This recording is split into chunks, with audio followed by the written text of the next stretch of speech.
तुम भिखारियों को बिल्कुल तमीज नहीं है क्या? जहाँ देखो वहीं तंबू गाड़ कर बैठ जाते हो। यह जगह तुम्हारे बाप की है क्या? भाई साहब, हमारा इस दुनिया में कोई नहीं है और हमने तो सुना था कि ये पूरा देश हमारा है। इस देश में क्या छोटी सी जगह पर हम लोग नहीं रह सकते? इसका मतलब तो यही हुआ ये देश हमारा है ही नहीं। जितनी जगह हम लोग पैसे देकर खरीद लेते हैं, सिर्फ उतनी जगह छोड़कर बाकी कोई जमीन हमारी नहीं होती। फालतू की बातें मत कर, अपना तंबू उठा और यहाँ से निकल। मम्मी, इनसे बहस मत करो, चलो यहाँ से कहीं और चलते हैं। राधिका ने अपना बैग तंबू उठाया और बच्चियों को लेकर फिर वहां से निकल पड़ी।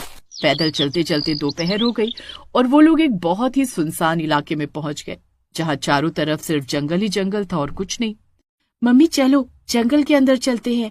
जंगल के अंदर हमें कोई परेशान करने नहीं आएगा और अंदर हमें खाने के लिए फल भी मिल जाएंगे।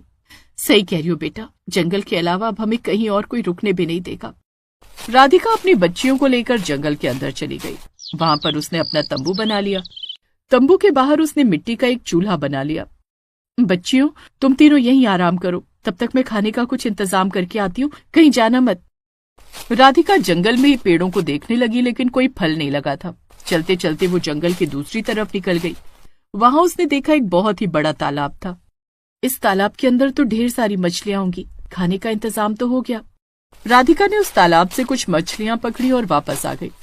वापस आकर उसने चूल्हे में आग जलाई और उन मछलियों को आग में भूनकर अपनी बच्चियों को खिलाने लगी। माँ, बहुत दिनों बाद हमें कुछ खाने को मिला है।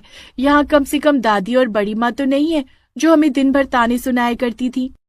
सही कह रही हो दीदी, यहाँ पर हम कम से कम सुकून से रह पाएंगे। अब राधिका अपनी बच्चियों के साथ उसी जंगल में अपने दिन काटने लगी। हर रोज वो मछली पकड़ती और मछली को भूनकर अपना पेट भरती। फिर एक रोज उनके तंबू के पास एक फकीर बाबा आए। तुम लोग कौन हो? बाबा, हम आपके पैर पड़ते हैं।